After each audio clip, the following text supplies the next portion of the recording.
Blog Talk Radio. Warning, the following program may include profane language, controversial viewpoints, and perspectives on the true nature of reality so far removed from the status quo, they'll make your head spin like a top. Young children, corporate executives, and religious fundamentalists should turn away now.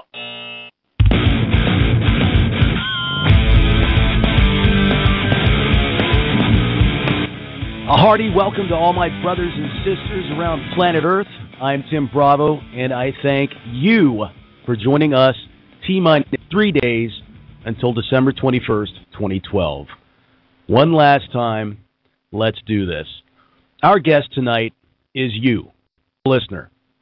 And just in case you haven't heard, tonight will be the final episode of this show. But I ask you not to think of this as an end, but rather see it as going through a transition. As death is just a transition from one mode of life to another, as the caterpillar becomes the moth, so will this show transition to a new name, a new platform, and a new format. Extraordinary Year was started because of 2012, and has always been just about 2012. Now, the year is winding down, so it seems appropriate to wind the show down on this final Tuesday before the end of the countdown, December 21st, 2012. The new show will come to you in the form of a podcast called Bravo New World, and it will live on the blog that I've run for years by the same name. I still plan to pull off the most amazing and topical interviews that I can arrange, and I'm already working on lining up some guests. I'm still going to be talking about world events from the awakening perspective.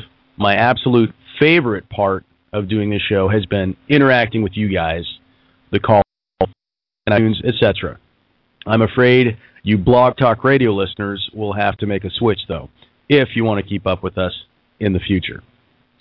One thing that will be changing is I'll finally be implementing a podcast format that Canada and Steiny wanted to use from the get-go. And if you followed the show from the beginning, you know who I'm talking about. Hopefully those guys will have a chance to get with us later this evening. They had something come up, and so they are running a little late, and I'm not sure if they're going to be able to make it. And to you callers who are already calling in, I'm going to get you guys in a second. I'm going to pull you in. Don't bail on me. Just hang on just a few more minutes while I get through all this business about the transition going forward. So anyway, one of the things we're going to do is do what we talked about doing from the beginning, which is we just get together in the same place, turn on some mics, pop the tops on some Heinekens, and just kind of shoot the shit. And so I'm looking forward to that. I'm going to guess those episodes will start good and end great as we imbibe and joke around. So that's where we're going, kids. If you want to get a jump on the new show, head to bravonewworld.blogspot.com and sign up for email updates. You'll find the email subscription window on the upper right of the page. That's bravonewworld.blogspot.com. Now, Extraordinary Year has been a part of my daily life, as well as many of you, through the Facebook page. And I just don't think I could live without it. So I implore everyone out there, go like the new Facebook page right now while you're listening. Right now, please. It's facebook.com/Bravo New World Blogcast. All one word, Bravo New World Blogcast. I'll stop posting to the Extraordinary Year Facebook page tomorrow and start posting everything I normally would to the new page. You know, interaction is key for me, you guys. I mean, I dig doing these shows, but the whole point is to try to serve others. I'm trying to deliver news, important interviews, trying to lift up your spirits and help you realize you are not alone. I am your fellow freak. So let's be freaks together until our vibration of freakiness spreads to the world. The world. So if you have an interview idea, if you have a question, message me through the Facebook page. Have a news story, post it. So that's it. That's my spiel. I hope you'll make the transition with us. And with that, I'm going to pull a couple of callers who have patiently waited for me to get through that little business onto the air with us here. Okay, 425. Who do I have here? Area code 425. It's Lisa Galarno. Lisa! What's up, Doc? Good, how are you? And 678, who do I have there? Area code 678. Hi. Hey, what's up? Who am I talking to here? Hey, my name is Cyril. And where are you calling from, brother? Atlanta, Georgia. Awesome. Atlanta. One of the things I love about this show is being able to talk to people from all over the place. So thanks for calling in tonight, guys. So if you would, take a look back on this extraordinary year with me. You know, the show and the year. Do you guys have any thoughts or a story to share about how 2012 has met your expectations or not, or how the show has affected you? Shall I go first? Have at it. Okay.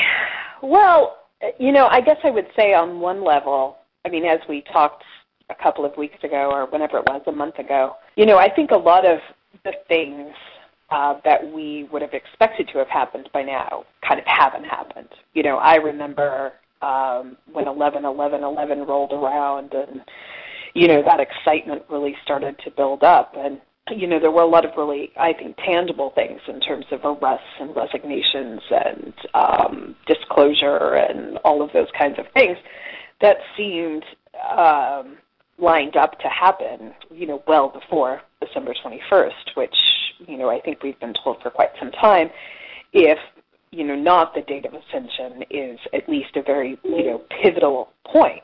But, what I've started to discover, I think, as I've kind of watched these things happen and, listening to a lot of people who are, extremely spiritual in nature, who are much more concerned with talking about, the energies and the flows of the energies, people like Bill Ballard and Jill Renee Feeler and, some of those individuals, is that, they seem to really feel these things. They seem to really, really feel these, like, various portal openings and see this, shift in momentum and all of this.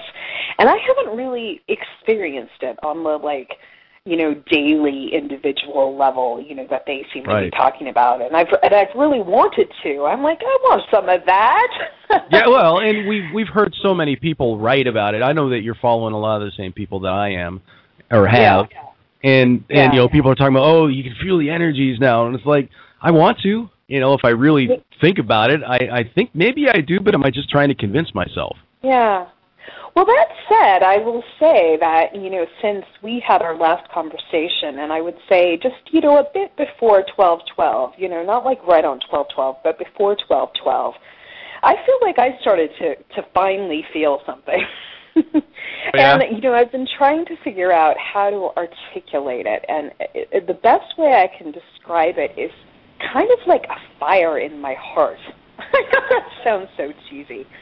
But now, by that, do you mean like the physical sensation of warmth, or something else? No, just this. Well, no, I will say there's definitely some sensation there. Like, I'm a person who kind of feels my chakras, and I feel things very strongly in the pit of my stomach, for instance, when we got that terrible news about, the children and the teachers and all of that, on Friday. I was sick to my stomach, like, physically all day. I do want to, I know people are probably sick of hearing about and talking about what happened in Connecticut last Friday, later on in the show tonight, and I went ahead and scheduled the whole 2 hours. I don't know if we're going to use the 2 hours, but I would like to at least touch on that, not because of what happened there, but because of what I think may have been behind it and what it's being used for. But I'm sorry to interrupt you. I'd love to hear about that. Yeah, for sure, because that was a very strange thing to happen, right now at this time when we're all sort of ramping up for our glorious future, and that was, kind of the major wake-up call for us. But when I'm talking about the fire in my heart, I don't know.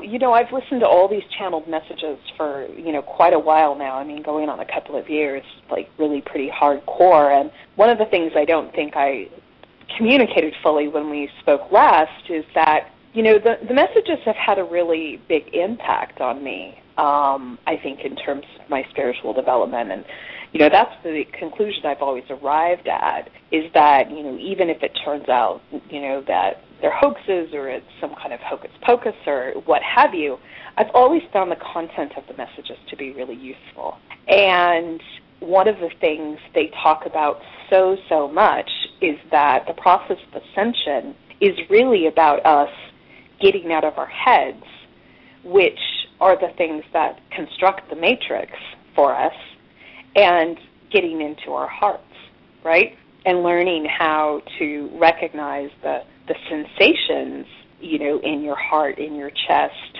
when things happen. So I've definitely developed an awareness about that. And I guess I would say the sensations that I've been feeling these last, couple weeks, 3 weeks, or, so, is really, like this expansion of my heart. Like I'm feeling things more. So you think that it's related to your chakras, and you also think that it would be of value for people to try and pay attention to sensations in the areas of their chakras? I find it really useful. I mean, I'm a person who's massively in my head all the time, right? My whole being is about being in my brain. And so for me to shift my awareness to, other parts of my being has been really useful. So, one thing that happens to me, for instance, is, as I'm kind of contemplating information, possible truths, realities, etc., I definitely get a sensation in my third eye and have for some time. Like I feel it kind of fluttering, like kind of opening and closing. And my heart seems to do the same thing. I went through a massive, heartbreak a few years ago and spent about 6 months waking up every day with like a 100-pound block on my chest, right? Oh. And you work through these things and you get over it, and now the sensations are different. It's something like I kind of feel like I've been broken open a little bit. I kind of feel like I was very contained. I had definitely isolated myself from a lot of humanity for a while, I mean, you're a music guy, so you probably understand this. I totally reconnected with music massively in the last, 3 weeks. It's a great escape. It can definitely be used for an escape, that's for sure. Yeah, but you see, it's beyond that. It's not even just an escape. It's like I'm completely obsessed with Mumford and Sons right now, and I am just so overwhelmed by their genius. So you mean more recently? Okay, I get you. Recently I have a long-term thing with music, but more recently I've really reconnected with it. Well, it can be used as an escape, but it is also such a wonderful method for connecting with spirit and connecting with that part of you that thrills, that can be thrilled. Doc, I'm going to bring into the conversation right now. We got somebody from Tulsa. Tulsa, who do we have? Hey, what's up, Tim? This is Trevor. Trevor! Dude, I was really hoping I'd finally get to hear from you tonight. What's up? Ladies and gentlemen, I've been waiting to talk to this guy for a long time. This is definitely one of our more active guys on the Facebook page, and just somebody that I talk to in my day-to-day life. So, good to hear your voice, brother. Yeah. Finally, my mother's from Tulsa.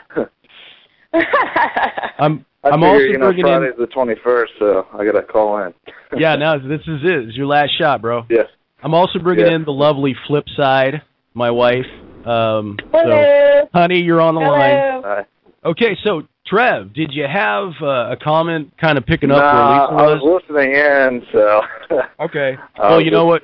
Just listen in and chime in wherever it feels right. Yeah. Guys, don't worry about stepping on people. It's a radio show. It's a conversation.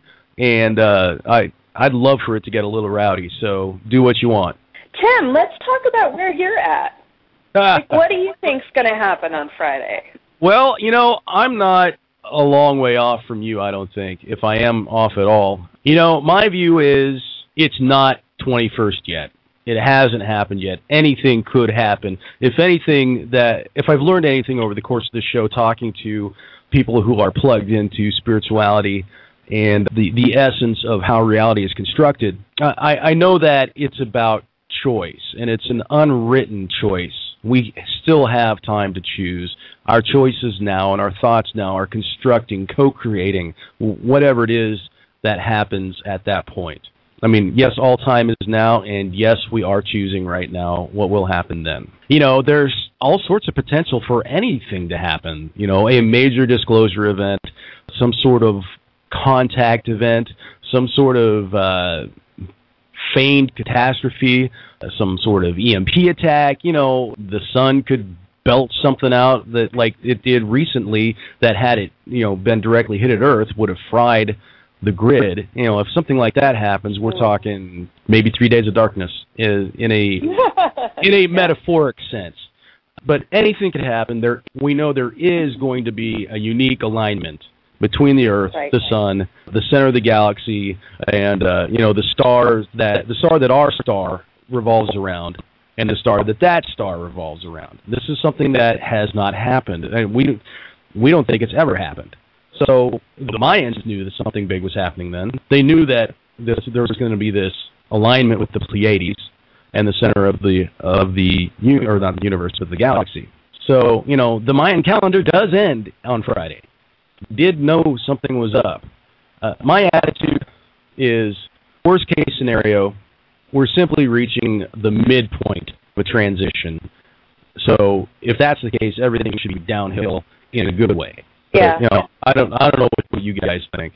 I think that's true. I mean, the channelings, I will say, I tend to get confused by a lot of people who are sort of like the intermediaries, and so I found that going directly to the channelings is sort of the easiest way for me to parse through everything. And there's a lot of momentum in the channelings for sure, and they're coming fast, they're coming furious. The tone of them is much more excited. It's all about specifying the dates. They talk about the 21st, they talk about the 23rd, and they talk about it like it's going to be this glorious party.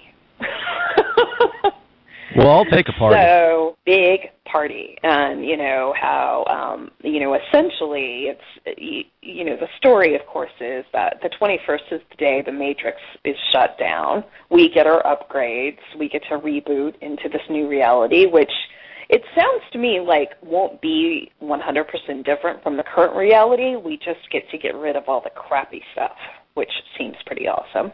So I don't know. There's still a lot of movement and a lot of people talking about it and a lot of people channeling, various extraterrestrial entities and angels and other spiritual beings. And, Archangel Michael is like on the horn every single day through various different, individuals. And there's just if you just take stock of sort of the vibe of the movement. I mean, the buzz is definitely increasing. So, I'm personally just really curious to see kind of what happens, if anything. And I think the thing that's going to be a little disappointing, to us, the slightly more pragmatic people who have been watching this, is if we can't see that something tangible, and then we get the messages the next day saying, oh, yeah, that was this amazing portal opening, and didn't you feel it? And now we've got all this great new energy, and oh, it's so wonderful. And we're just I'm sure the suggestible kids are getting shot in schools. Yeah, but that's not necessarily a natural occurrence. One of the things that's changed for me over this year, when I first started this show, I was really heavy into using channeling and defending channeling as a source of information. And I have pretty much virtually stopped reading channelings at this point. I mean, it's one of those things. I mean, I all power to you, Lisa. I'm not trying to discourage anyone. It's just, according to the channelings that were given us in 2010, 2011, even the tried and true ones, the ones that we felt were safe, like Salusa, according to these sources, I'm kind of embarrassed, so I backed off it. The predictions were made that just haven't come to pass. At this point, we should have had disclosure according to what we were told. We should have had our friends walking among us according to what we were told. We should have had Nara, as from what we were told, in free energy and removal of the cabal. And we don't have these things. And what we do have is that these people are still in control, even though we're being told that they're in containment or whatever. Barack Obama is supposed to be this white knight in shining armor, and I'm seeing a guy who signed the NDAA, who basically bent over on health care, who has killed 2 Americans without due process, signed off on it himself, and has been responsible for actions that have killed countless innocent children. I mean, we want to talk about the poor kids who died in Connecticut. Many, many, many more kids have died at Barack Obama's hand. And so that's one of the things that's changed for me over the course of this year. Yeah, no, I totally get that. I mean, I don't disagree at all with that perspective, other than to say, let's just take 2010 to now as an example. And, there have been a lot of changes. I guess the thing for me is just the fact that, yes, clearly the cabal still has a stranglehold, at the very least, on the mainstream media.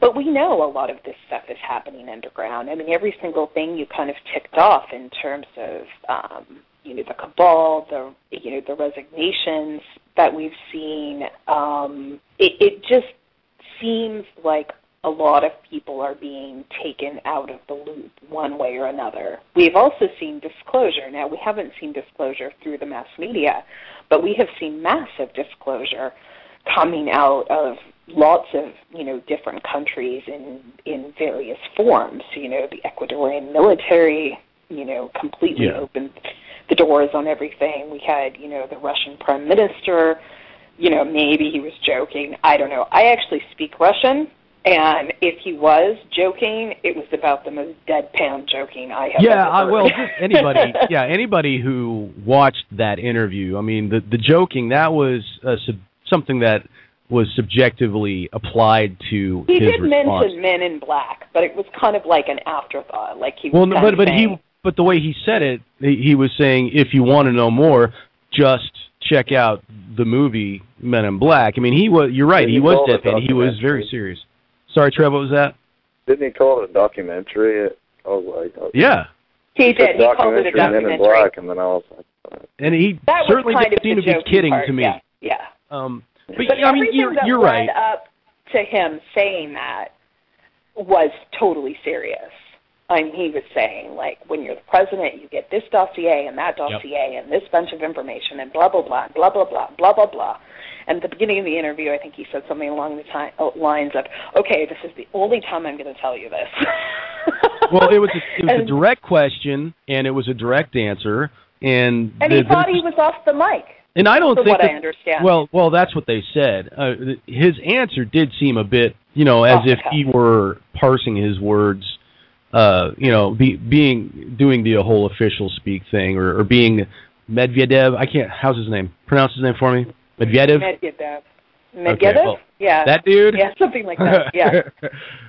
He seemed to be pretty serious and know what he was doing. It didn't seem to be off the cuff or a joke to me. And you're right. There has definitely been little bits of disclosure here and there, but what we need is a societal acceptance of the reality. Beyond disclosure, what we need is a societal acceptance of the visitation and the technologies and the fact that the visitation has been ongoing and the United States government has covered it up and has been doing, had dealings with these beings for many years and has obtained these technologies that could be so beneficial for all the people of the earth and have kept it from us.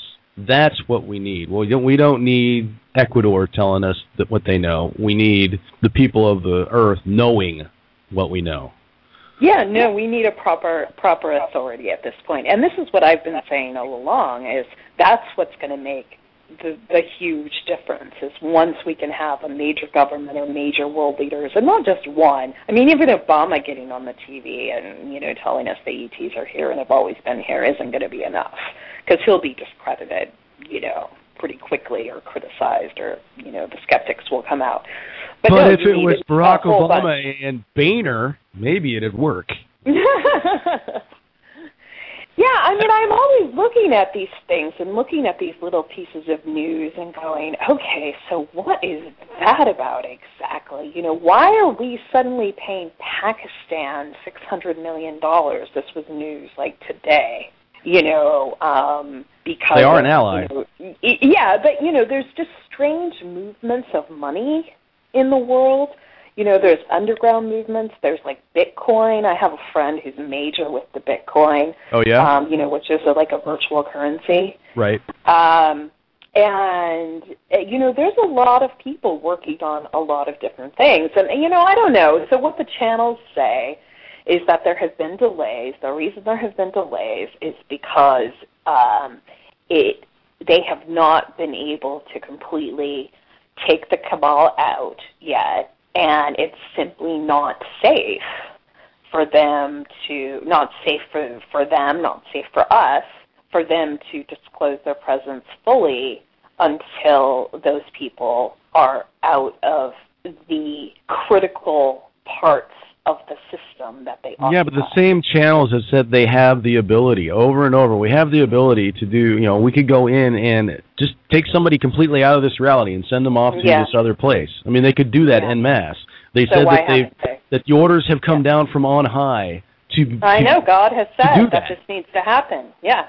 It just seems like excuses to me. And when that information is only coming from channels, it's interesting and maybe a little disappointing to me that here we are 3 days out from December 21st, 2012, and we don't have a podcast from David Wilcock on a daily basis. His silence the last couple months, aside from, just a little piece of unrelated this or unrelated that here and there, compared to the wealth of information he put out in the previous 2 years. It's like, where is Wilcock? And we're 3 days out. Why don't we have an instruction sheet yet? I mean, seriously.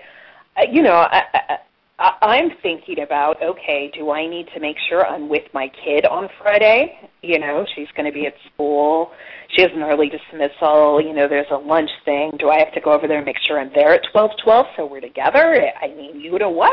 I don't know how this works, right? So you would think location is an illusion. Well, I know. I'm not actually worried about it. I mean, if these are, the advanced beings they profess to be, I'm sure they can handle a few logistics. I'm not worried about that. But, on the one hand, on the other hand, it's just like, why doesn't anybody know? If there's supposed to be this massive grand event that's going to be this massive shift in our reality, I mean, think how much time we spend talking about presidential elections leading up to an election, right? Well, that's a purposeful distraction too, I would think. Yeah, it just seems it should be more tangible by this point. Now, I say that on the one hand, and on the other hand, I will say, just like I told you last time when we were talking, I'm kind of like, okay, well, if it happens, cool. If it doesn't happen, it's okay. We've got it. We've got it. The tide has turned. I mean, we know this. And the world that's on it is on, the path, to being what we need it to be. And the geeks have won, and we're the ones who are proliferating information, and we're the ones who are making it happen. Go Team The geeks and the freaks. Yeah. It was funny when you said that because I have a magnet on my refrigerator that says, it's got like a picture of a flamingo and, I don't know, some weird creature that says something like, thank God we're not the only freaks. Right. So I think we're making it happen. So it's kind of you're right. Whatever. There's immense hope. There are bright points. There are bright spots. We definitely are being visited by off-worlders. We still are. There's immense hope going forward as more and more people awaken and add their resonance to our collective vibration. And, we swing our co-created reality toward the world we thought we'd have by now. We do have Sirius, the movie, in the near future, hopefully. Free energy has been reportedly on the cusp. And so there are a lot of bright points, you're right. And I don't mean to just piss all over everything. And no, you're just saying what we're all thinking. I mean, if you're... Sorry. Am I? Am I saying what we're all thinking? I think so. I mean, certainly, the rational among us, I'm not very good with faith. I went to Christian schools for years. I know you had a Christian upbringing. And, I think you kind of lose faith in faith after a while. I lost faith in a specific religion. See, I think, I'm going to bet that you will agree that before language was even something you could use, from the moment of your birth, from the moment of consciousness and sentience, that you have had an intuition about the higher order of things, and call it God, call it what you will. I've always had an intuition and a connection with spirit, and I've never doubted it. Oh, never. That's cool. I did have that. I have a lot of silence in my head. Sorry, I keep talking over you. No, that's fine. That's all good. I have something different, though. I do have something. I mean, I have an intense internal optimism that I have always had. from childhood. And, you know, I got a lot of sci-fi when I was a kid. I watched a lot of Star Trek, you know, and those realities really resonate with me. I have no issue imagining life living in space, traveling in space, you know, being a galactic being. I mean, I can totally imagine that. Envision it, yeah. Yeah, no problem. Been there, done that. No problem at all. You know, and I think, you know, ETs or no, you know, that's going to happen too. I mean, we're going to have moon vacations, you know, within the next 20 or 30 years. And, you know, the ETs could come along and help us speed it up with, you know, some real propulsion other than, you know, chemical, you know, rockets and things like that. And that would be amazing. So I'm super hopeful, you know, even if December 21st comes and goes, nothing other than, oh, did you feel the energy?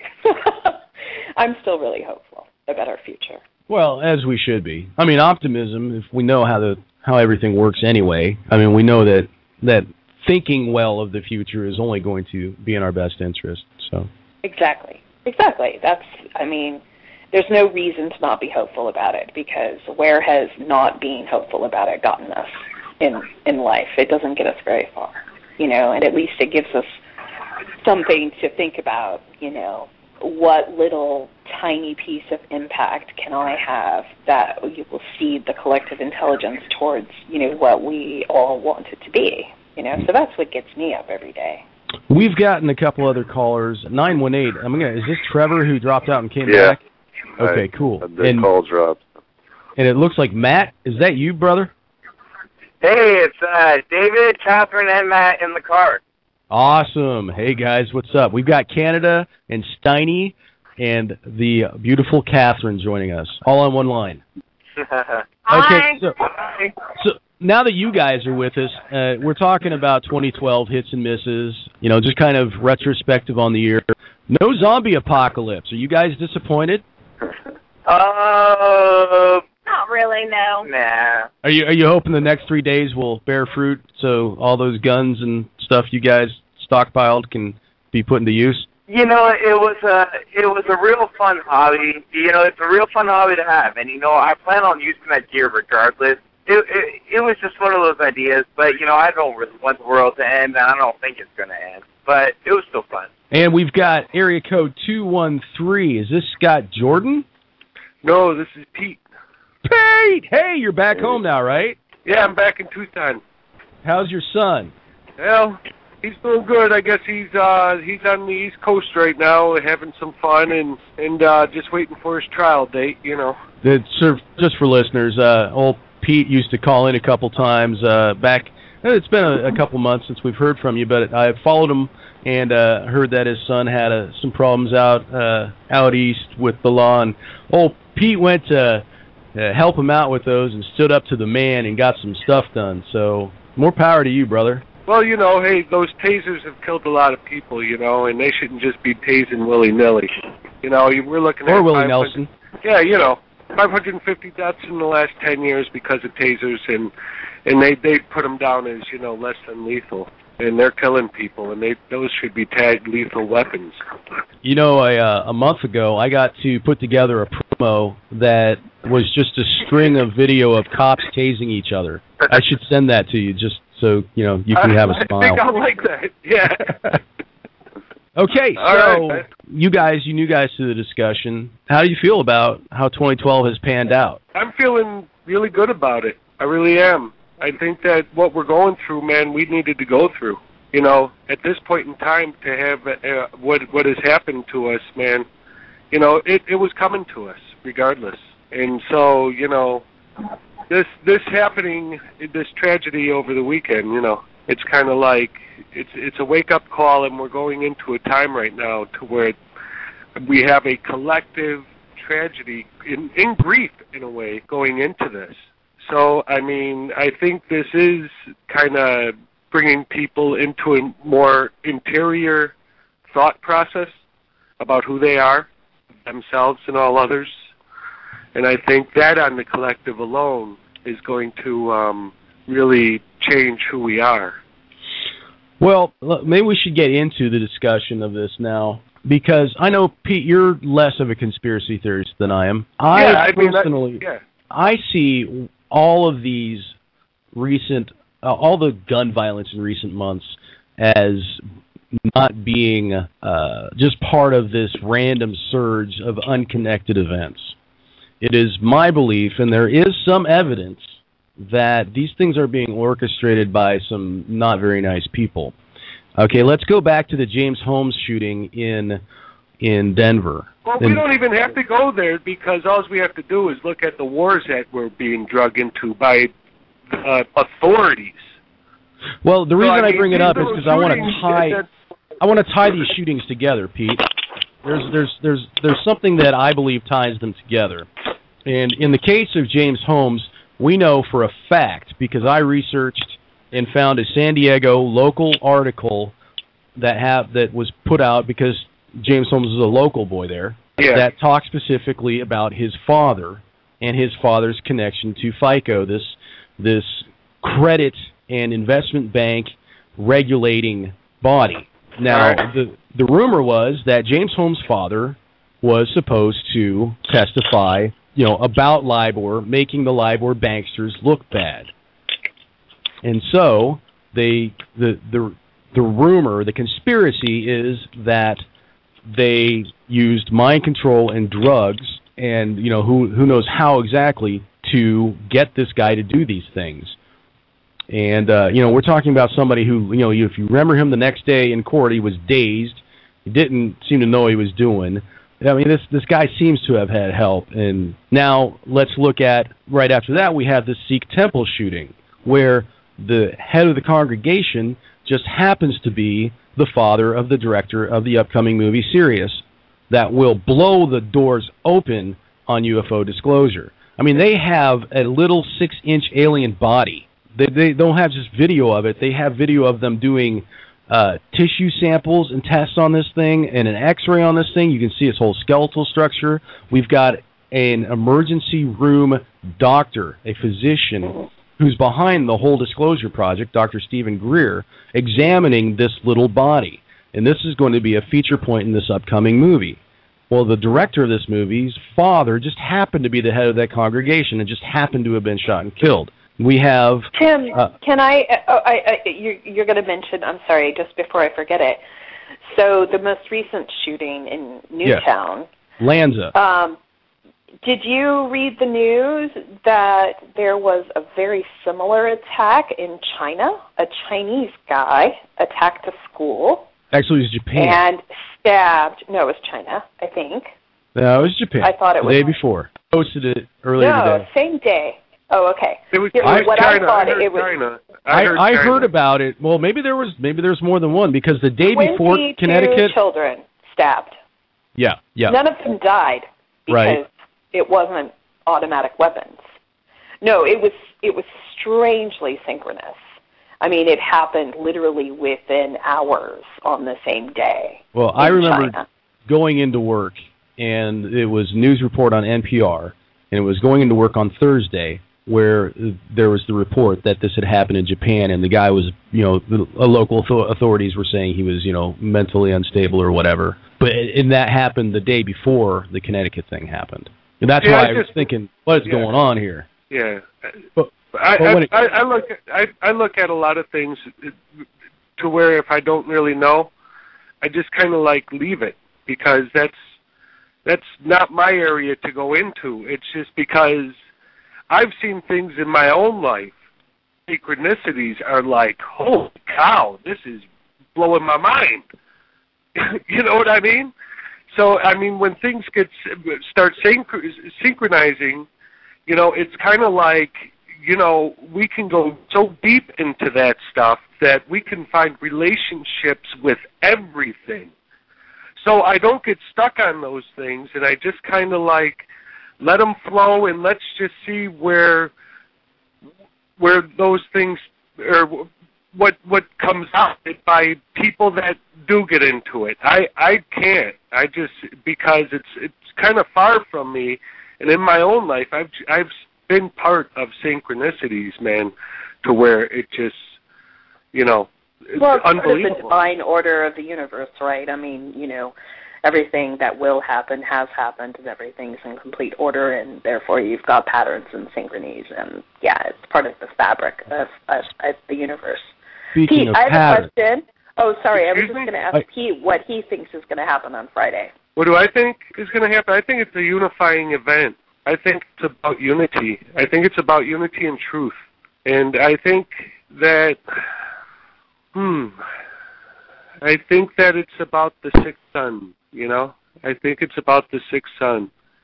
And I think that we're going into this new sun, and there's a veil, there's some type of veil, you know? And we're going to pass through the ending of this fifth sun into the sixth sun. And, you know, I'm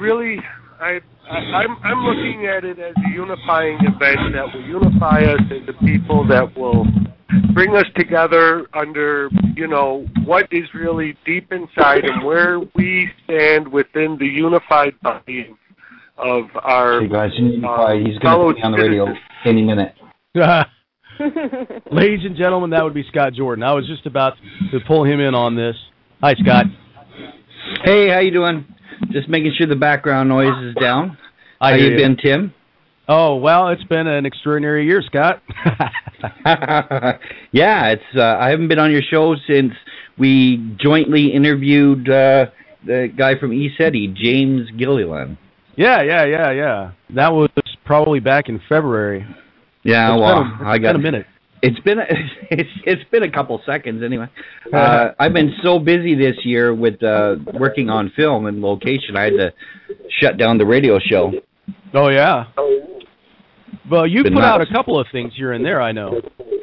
Well, yeah, I did the Jerry Cannon Finding the Ark of the Covenant, and I also just recently did Troy talking about the Electric Universe theory.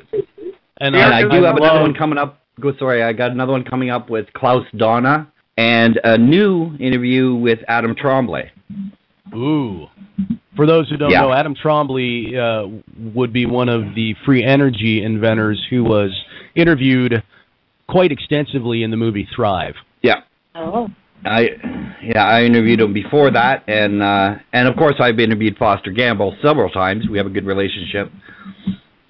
Foster will hopefully, knock on wood, be one of our first guests in the new iteration of the show in the podcast going forth.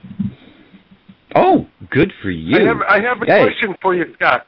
Go ahead. Hey, man, what is the Ark of the Covenant to you? Well, what it is to me and what it is to the guests I had on the show, maybe two different things.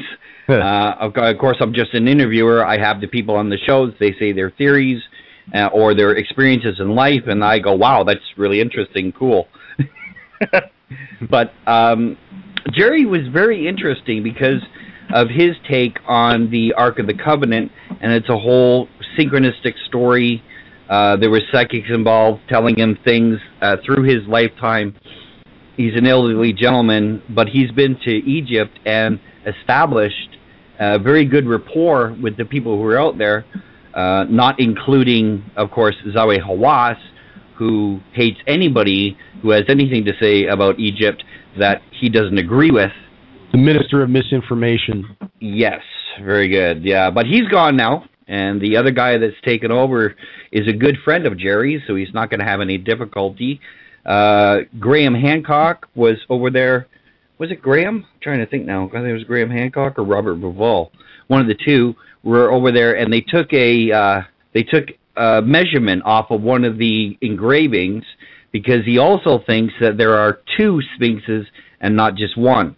Two sphinxes. Isn't the Ark supposed to be, is this the thing that's in the small church in Ethiopia that's guarded by the guy? Yeah, apparently that's another theory. That's another theory as well. I've also heard there was more than one ark, and I remember commenting on that. I think there's like 3 or 4 different versions of it. And I remember commenting on that, and Jordan Maxwell contacted me pretty much within a day or two and said, "No, it's only just the one." And then I said, "No, if you go to this, verse over here," and pointed him to what Jerry said. And then he came back and said, "Oh, actually, you're right. There's more than one ark." There's the spiritual arc, and it's a technology, and that's sort of where Jerry's coming from. That it could be crystalline. It could be crystalline in nature, and not like anything solid. I don't know. Okay. What do I know? I'm just a host. I just think that we're in the arc. Oh, you mean Earth? Yeah. See, there's a deep thinking man. Well, it's definitely putting off some free energy, the Earth. There you go. Now, we're in it. Now, Lisa Scott. I was gonna say Lisa Scott was somebody who, in the beginning of this year, was somebody who I've thought about frequently as I have continued to fall away and drift away from paying attention to channels. Scott, you said something back at the beginning of the year that kind of struck me as funny and maybe a little more true than I'd like to believe. You called the Galactic Federation of Lies. yeah. There's it's just people probably may not know who I am, but I started out 30 years ago as a researcher, researching parapsychology and working with Jeffrey Mishlove out of the University of California, doing work with out-of-body travel, near-death experience, all this kind of wacky stuff, parapsychology, and then getting into UFOs and becoming a UFO field investigator and handling a case, multiple cases, abduction cases, and I was a researcher. That's all I did. So for all that time, all I did is research, and then I sort of got hooked into the radio hosting thing, and that's been going on for about 3 years now. But originally I was just a researcher. That's all I did. And when the Galactic Federation of Light first popped up, of course it was very unique in the UFO field, because in the UFO field, especially 25 years ago, it was mainly nuts and bolts. And if you brought up anything spiritual within the field of UFO research, you would be, you'd be blackballed. They would disavow what you're saying as a non-reality. But then Jacques Vallée came out, and he made a name for himself talking just about that the non-nuts and bolts aspects of the UFO phenomena. There was some dimensional. too, like Lisa Royal and... Sorry, go ahead. They discounted all Hopi legend. Well, I mean, the hardcore early UFO researchers were really only interested in nuts and bolts things, right? They don't want to hear about the ancient Mayans, the ancient Hopi thoughts. They don't want to look at Mexican carvings of UFOs on artwork and stuff like that. They were mainly interested in just pictures, videos, testimony, soil samples of landings, and things like that. There was very, scientific. But then later on, just the hard facts. But later on, there was a group that evolved that was more into sort of the dimensional aspect of UFOs and various other aspects to it. And of course, when the Galactic Federation of Light came out, that created a big boom. But then they kept making predictions that didn't come true, right? Is that what David Wilcox is? David Wilcox involved in that group? I don't believe that he discussed the Federation of Light. No, I think he was more into that series of books. I'm trying to remember the name of it. The Law of One series. The Law of One. I was thinking one something. But, I mean, David's been around. Yeah. But David's been around forever. I mean, back when David used to go, 15 years ago, when David used to go to all the UFO talks, he was there with another guy. And the other guy did all the talking. And David would just sat there in the corner with his head down. And then, but he was paying attention to what everybody on stage was saying. Similar to Sean David Morton, by the way, who my co-host Tom met when he was 18 years old, and he used to travel around to all the conferences, and he'd say to Tom, "I'm going to be up there one of these days. You watch." Okay, what about White Hat? You ever hear of White Hat? Yeah, are you talking about the Hemming guy or whatever his name is? Is he with this Federation of Light? Or is he with honestly, the Wilcox? To tell you the truth, The Wilcock Group. Well, Wilcock, back in the year before 2000, like 97, 98, 99, he had a Ascension website, not Divine Cosmos. He had an Ascension website, and it was predicting a whole bunch of things for the year 2000. January 1st, 2000, when nothing happened, he took his site down, wiped it off the internet. Unfortunately, and I know a couple of people who have a copy of it. But then he started Divine Cosmos and was aiming more towards the 2012 date. Okay, Scott, what do you think is going to happen on Friday? I think, and I've said this on my show multiple times over the years, that I think that there has been a build-up to something, and Tom will back me up on this, who is my co-host, that there's something going on, but I don't think you can rely on a specific date. And by the way, that specific date was given by Paco Voltan, who was he was one of the leaders of the ancient Mayans, and he wrote a bunch of stuff, and within that you'll divine the date December 21st, 2012 from his writings. And if you ever remember from where is that place? Palenque. If you remember Palenque, and it had that huge sarcophagus with the lid on it, with the guy sitting on it, looks like he's on a spaceship. Yeah, yeah. You know the one I'm talking about? Yes, I do. Well, that's Paco Voltan. Paco Voltan wrote about December 21st, 2012 specifically, and then went off for to 52 join years. the Space Brothers. Well, no, I guess they buried him in a 30-ton sarcophagus. Oh.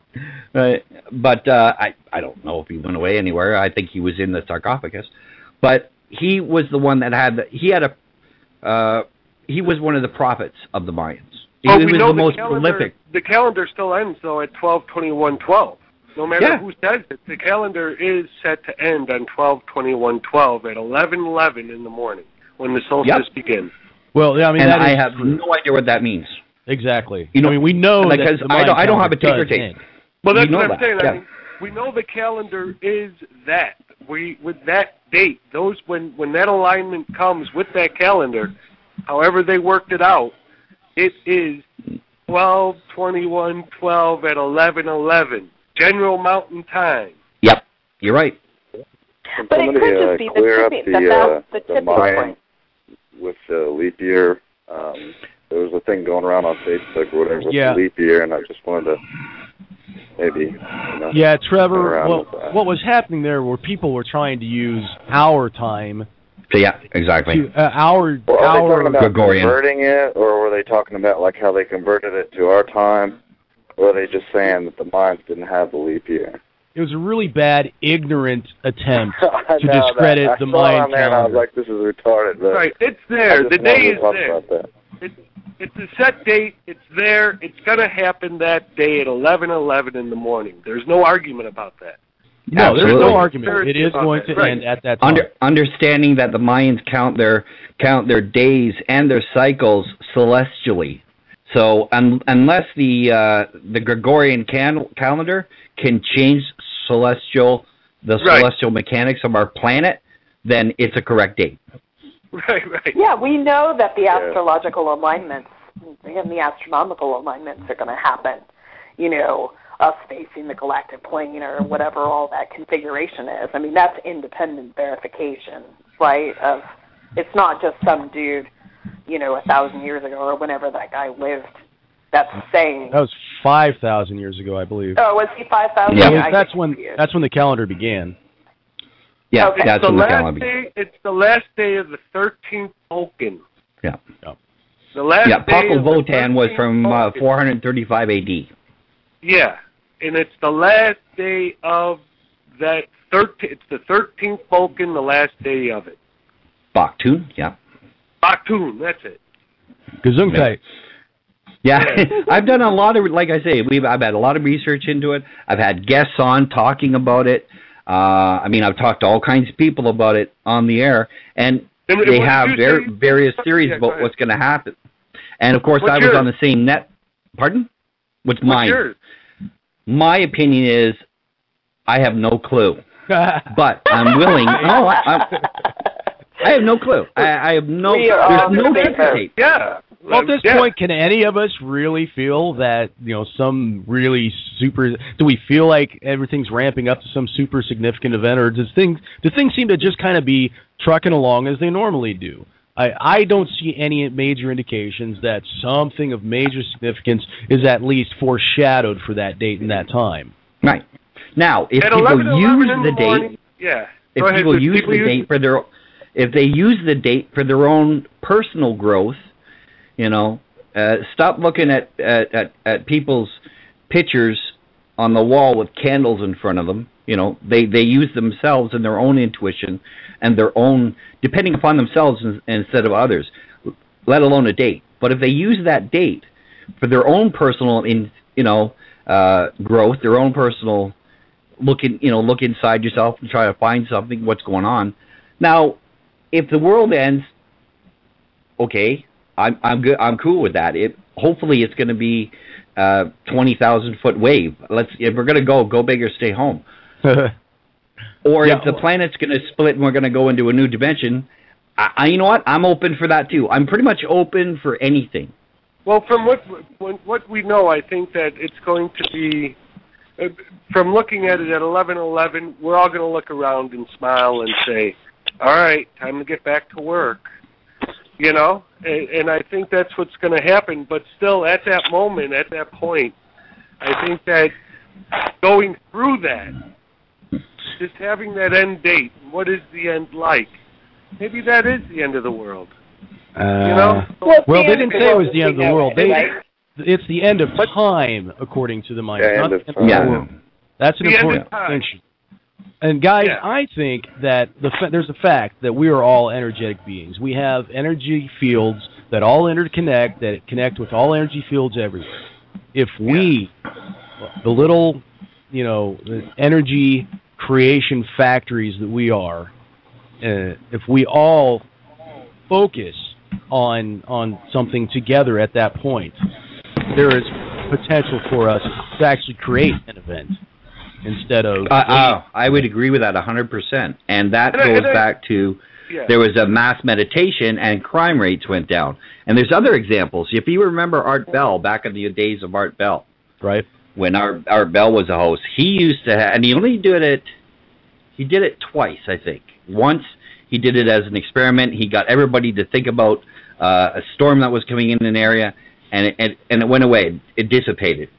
And that's when Art Bell got afraid. He goes, because he had millions of listeners back then. So he was a little bit afraid that mass consciousness focused on something does actually have an effect, and that scared him. And the only other time he did it was to help Richard Hoagland when Richard Hoagland was badly ill. Well, and it worked then too.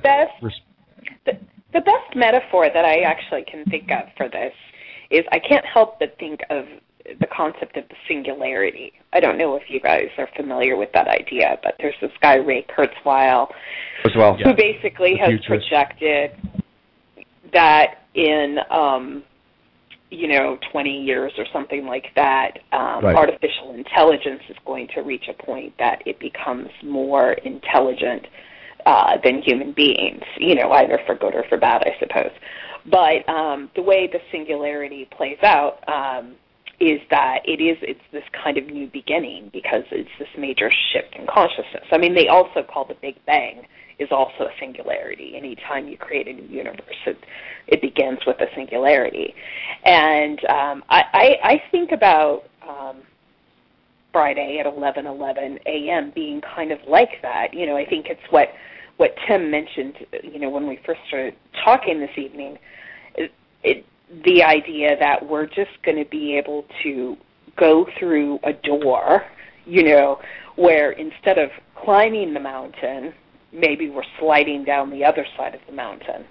And it's hugely pivotal in that way, and it's kind of like the great tipping point. But it's not necessarily something we're going to perceive on the day, tangibly. Everything you just said is the conclusion I've kind of come to. And there are a number of things that exist now that could create a major shift if the free energy technology that we know exists, the stuff we know about, not the stuff that's so far deep into the black projects that there aren't even rumors of it yet. I mean, the kind of stuff that my guests tell me off the air that would never say on the air. No, we know this stuff exists, and that's the stuff we know about. If humanity was given this, it would change the entire power structure. It would change everybody's life for the better. I mean, it would completely reform our entire society and our globe. Pollution would be a thing of the past. Car wrecks would be a thing of the past. Health problems could be a thing of the past. Hunger, thirst, no clean water, you name it.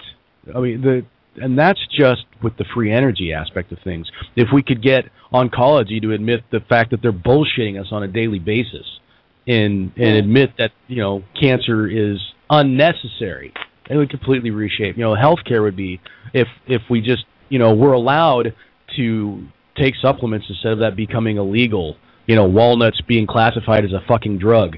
Yeah. If we just turn the ship of state around from the direction it's going to restricting more freedom, less and less freedom. And I hate to do it, but I'm going to bring it back to Friday. And all this big surge of these gun events, I think that they're orchestrated. I believe that they're orchestrated, and I believe the evidence is right in front of your face, because what is everybody talking about? Americans are, ironically, up in arms about guns. They're pushing for, including the commander-in-chief, we need new legislation. We need to crack down. We need to restrict freedom. And if you know about the New World Order agenda, which I've counseled people not to be afraid of, but to be aware of, if you know about the New World Order agenda, America is a big sticking point. You got a real problem with America because and I'm going to guess, Scott, your guys up there, although you aren't real big on the guns, Canada likes its freedom too. You got a real we hunt up here. Trying to put us under the boot isn't going to work so well, and we've got this nasty little Bill of Rights. Well, how are you going to get rid of it, and how are you going to get rid of the whole gun thing and then right to have guns? Well, if you have a bunch of episodes of this sort of thing, you have people begging you to take their freedom away, just like with 9/11. Please take my freedoms away and make a TSA where there wasn't one, and pat me down so I feel safer. Make me take my shoes off. And the thing is why are they talking to the little people like us, or common men like us, that are telling us, hey, you guys got to get rid of your weapons, when they got storages of nuclear bombs, and they got storages of mustard gas, and chemical weapons, and biological weapons. And I had that thought today. Killed millions of people with just one push of a button. And they don't give a today. And it's like, come on, man, why don't you start getting rid of that crap? Like, you want us to get rid of your weapons? How about you get rid of your weapons? How about we destroy all the nukes? It'll never happen. Oh, it'll happen. We will never get rid of all of them, because there will always be bad people. And as long as there are bad people with bad intentions... Hold on. This is a time to bring up that argument, though. This is a time to bring up that argument. If we're sitting here and they're talking about weapons of mass destruction being automatic weapons, well, let's talk about weapons of mass destruction being nuclear bombs that are in your control, and mustard gas bombs, and all your other arsenals that could blow up thousands of people, men, women, and children, in the push of a button. That's a good point, because just like guns, and just like weapons of mass destruction, the fact that they exist is, it's inevitable at this point, and that's something that it's the reality of the world we live in now. So and it's the insanity they feed us by telling us we're insane when they're insane for what they're doing. And what they're doing, this is a worldwide problem. I mean, look at over in the Middle East. They're we're about to drop another one over there if somebody's got a banana peel. And it's kind of like, this insanity has to end. And if the leadership is going to tell us about weapons of mass destruction, then don't just tell us, man, show us what you can do. Okay, guys, I want to dial it back here a second. Matt, in Canada, I understand what you guys are saying, and that is the situation now. I'm going to disagree with you that evil will always exist, and this is why. Let me make this point.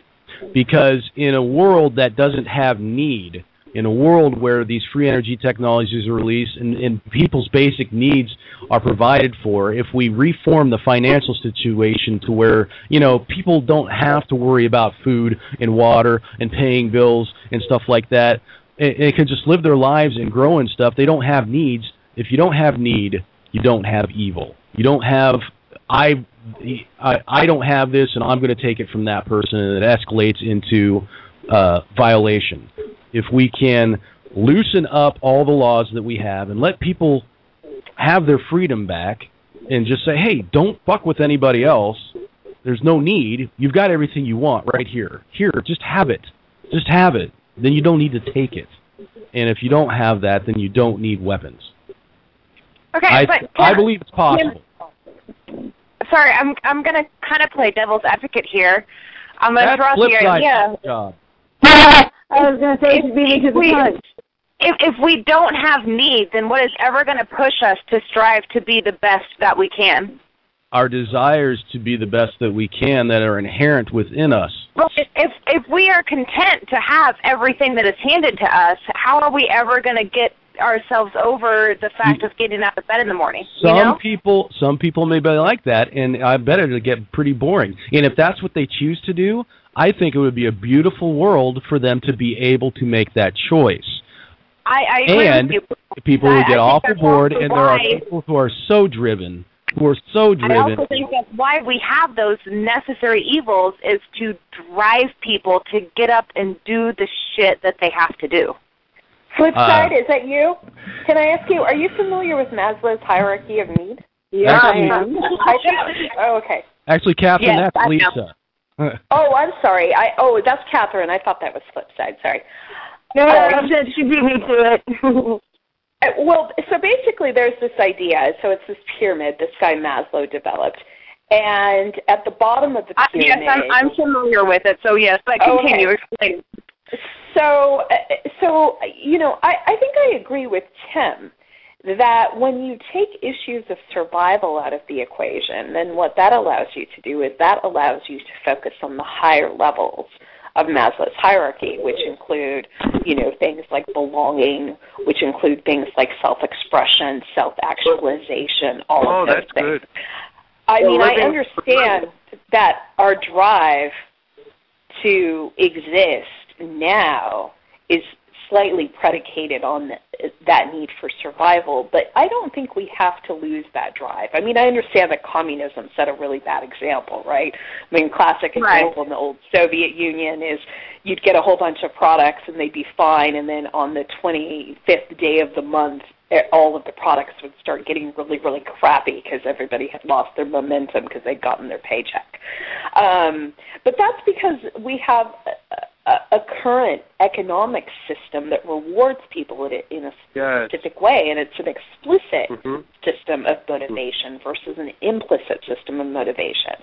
So you have to, and I think the Galactics have this figured out. I mean, I always thought peace, harmony, love, all that peace crap would be totally boring. I grew up That's with a great point. It has been done before.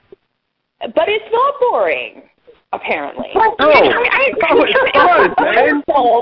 It would be wonderful for us to exist in a world that, nobody had to sit there and outdo one another, but we do have a thing called greed. Because there's a thing called need. You want to better each other, and that's why they push and they shove and they do these bad things towards each other. It's just part of human nature.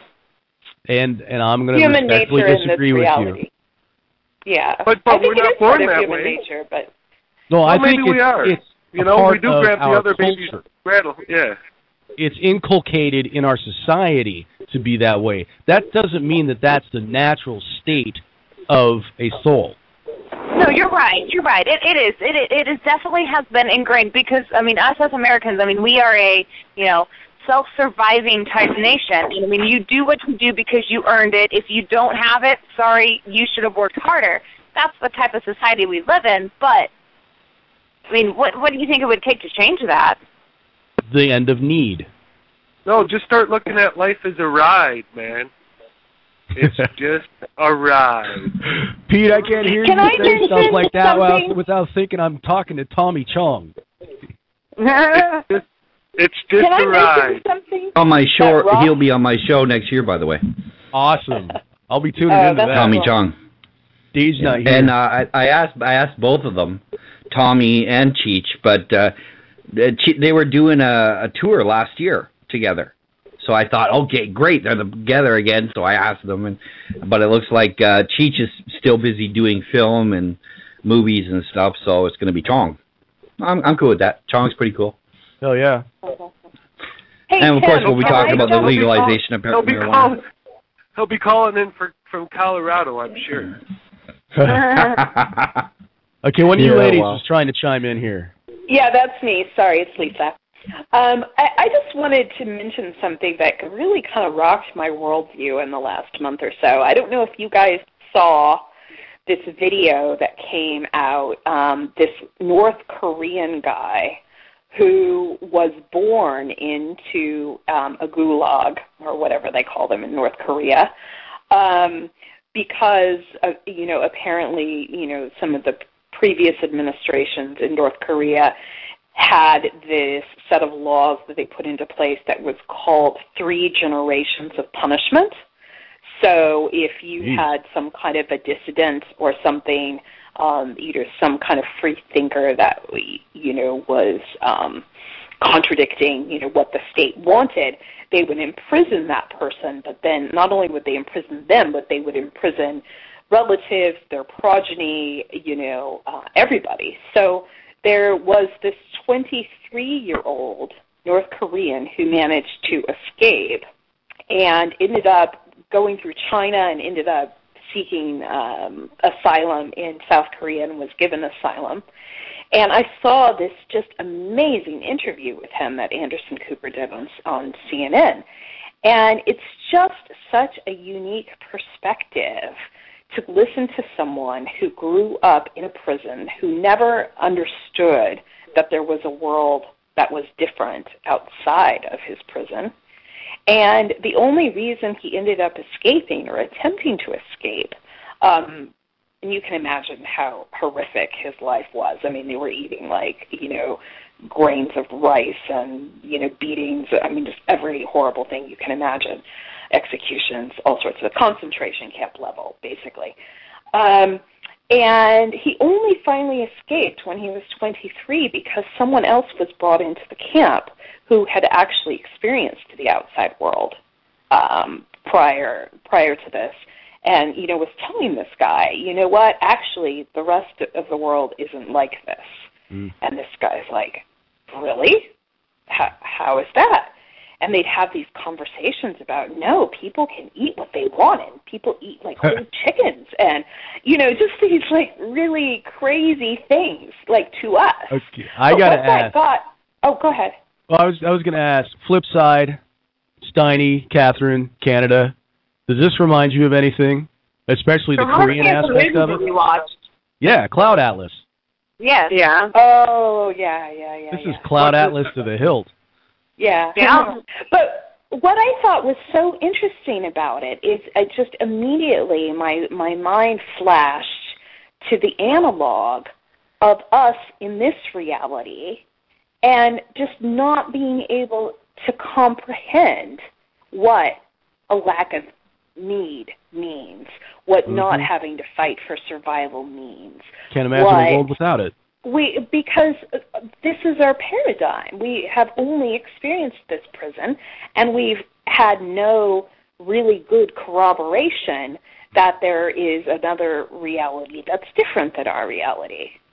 So I don't know, my mind keeps going back to this guy as I think about ascension, and I think about, how his world was rocked by that insight that, oh my gosh, there's another alternative that I haven't even contemplated. Which is why I want open contact yesterday. Damn it. I'm ready. 20 years ago. You're talking about the collective effect of everybody understanding this other reality, though. I mean, it's been hidden from us purposely so that they can keep us thinking that the world is this certain way so that it remains this certain way, but it doesn't have to be. Reality is fluid. Reality is illusory and holographic, and we create it. I mean, Heisenberg's uncertainty principle proves it. You know, what we observe, what we decide. I mean, we can change reality with just our thoughts. Can I take a step back for a second, Tim? Okay. I agree with that. You were talking about the end of need and Cloud Atlas, and a common theme that I saw in Cloud Atlas was, basically it was. All right, I'm gonna cut to the chase here. Is anyone else excited for Les Miserables coming out Christmas Day? Oh yeah. Les Miserables is one of those classic stories of, translate directly to the miserables or the wretched or the poor and the meek and the hungry. And, it's a perfect example of the misery that need causes, just the basic needs. That if the world as a whole could focus and, transcend to, do away with that competitive fucking nature that we have, then if need goes out the window, then you're right. We could focus on the higher things, higher powers. And when you guys were talking about that gulag, thoughts of, we're part of that. We have our own gulags. They're clothing industry down in Central America. We're part of that type of stuff. Yet we deny to see it. No, we in the West don't want to know about that. We don't want to know where stuff comes from. Right, that gulag in we don't even care enough to make sure we know what's in our food. In that gulag in North Korea, who knows? Who knows? That gulag in North Korea could have been making the rubbers for our shoes. Or our dicks. Yeah. Sorry, I had to do it. That was quick. Thank you. Hopefully not too quick. Right, honey? It's never too quick, Tim. Oh! Clint Eastwood. Oh! Hey, guys, we're part of the predator system. I mean, it's a big predator system. Well, the whole pyramid system that is our planetary society is a part of, one-upmanship. Somebody is above somebody. There is a hierarchy, and somebody's at the top, and they're supported by the masses at the bottom. And what are the chances that you're going to be at the top or the bottom? And it doesn't have to be that way. Well, and you deny it, frankly. All over again. All right, sorry. Those both sound like good points. Let's take them one at a time. She can go first.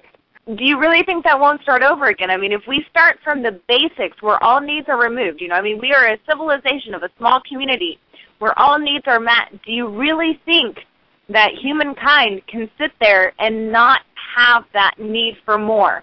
I think that future generations can satisfy that need for more by helping each other have more, by giving each other more, and loving the fact and feeling fulfilled by the fact that they've given that more that the other wanted. And I think maybe not us and people older than us. Because we are so conditioned. Do you not think that any evil is going to enter that world to where somebody's going to step in and do something that's just completely horrible? And then somebody has to make that decision.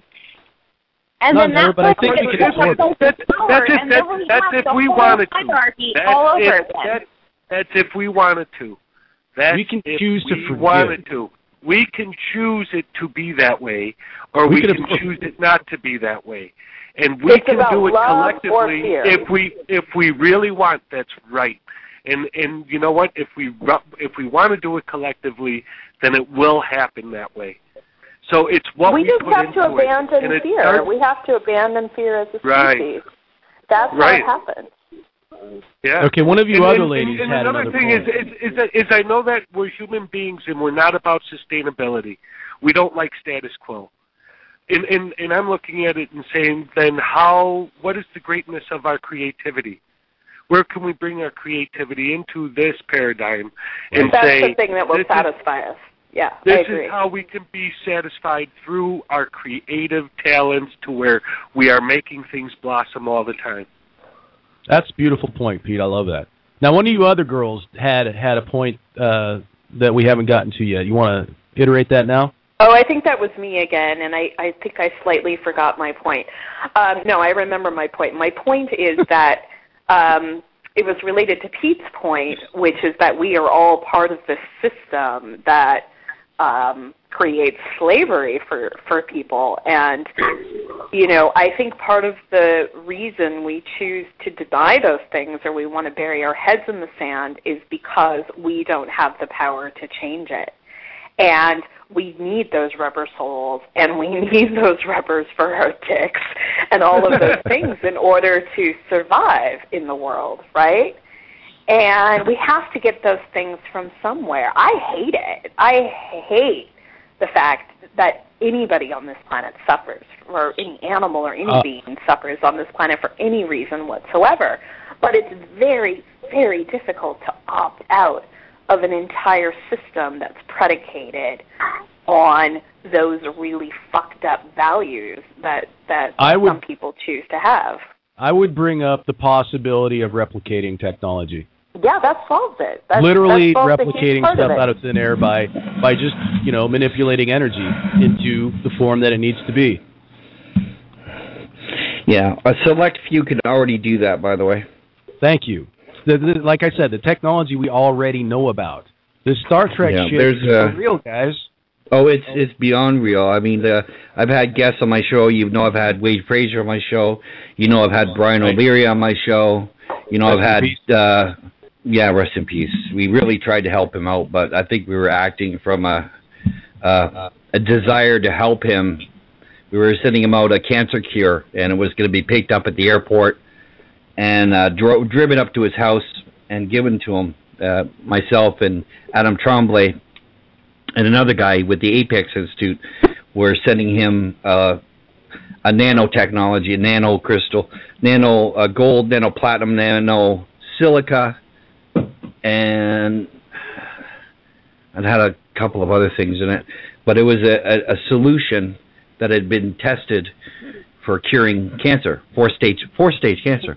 And we were trying to get my supply because I was having a supply of it sent to me for testing to do the radio show. And Wade was paying for the flight to get out to where Brian lives, and then had contacted somebody to pick it up and take it to his house. But we had heard how bad he was, and I think we were just emotionally reacting that I must do something to save the situation kind of consciousness. You know, that I got to do something, and you just like do it. Whether it's going to make a difference or not, you just need to be active. So I think that's what we were going through there. But I've talked to a bunch of people on the free energy field that have worked in these, and the stuff they tell me off the record that I said, well, great, let's get that on the show. And they're like, no way, buddy. And we've had a couple of situations like that. I mean, the stuff they will talk about, absolutely. But the stuff they don't talk about is way more interesting. No, I know. And why can't being they a host, talk about it? Because they'll get Stan Myered. They'll get Brian O'Leary. I had to take that out of my show, by the way. That's one of the things I had to remove from my show. During the show, he revealed the name of the gentleman that stuck him at a conference with a fast-acting cancer, and that's why Brian O'Leary died. Like Litvinenko. Yeah, and what happened was somebody flew out to where Brian was living. He left the country. I'm trying to remember. Bill Ryan and Kerry Cassidy went out there and stayed at his place, and I think Wade's been out there as well. I'm trying to remember. It's in Ecuador, I think. Yeah, it was South or Central America. I remember that. Yeah. Why did Kerry Cassidy? Where does that name come from? Kerry Cassidy, real quick. Project Camelot. Project Camelot. Whistleblower Radio. Okay, Kerry Cassidy. I've heard about these guys. All right. Scott Bill Ryan. I was contact with her. Well, I was a moderator for both of them. She's got All right, really good I information. budged in. I'm sorry I budged in there, but that Camelot, that's where it came in. It's all good. Yeah. It's all good, man. The point is replicator technology is real. Yeah. And so there's stuff that we need to be replicated. Oh, completely. Not only that, I'll throw stuff out there. I'm not going to tell you who said it. But imagine a three-dimensional holographic interface that you can manipulate physically. Like in Minority Report. Yes. Okay. But Minority Report, if you remember, he was touching glass. Oh, was he? And things he was moving around on glass, right? He had the gloves on, and he was doing those things, and there was glass he was touching. This is a three-dimensional hologram that's tactile. Okay, and well not only then, that, like Cloud Atlas. the way it picks up, the way it picks up your, bang on what you just said right there. Because I noticed that in Cloud Atlas, and I went, oh, it's coming out. What it does is it reads your brain waves, and that's how you sign in or log in by the way your mind is, this frequency of your mind. It could basically read the focus on your mind and tell who you are and say you have access to this program. So now there's somebody that had seen this because they were a free energy inventor, and they put the bag over his head, put him in a blacked out van, took him to an underground base, and took the hood off and said, "This is what we have." Are these and technologies keep doing what you're from doing. The ET? Sorry. Some of them, yeah, and some of them because we have geniuses who live on Earth. But imagine, Tesla was a genius. Instead we put all the money and resources that we do into these defense contractors and these destructive black ops. What if we took all that energy and all those resources and put them toward helping each other and creating a world where people didn't have to worry about needing crap? Bingo. Planet would have to get over its planetary psychosis for that to happen. I'm okay because the with human that. race. I'm there. You're good with that, okay? Because the human race has had a planetary psychosis, and it's been trained and retrained in the concept of scarcity.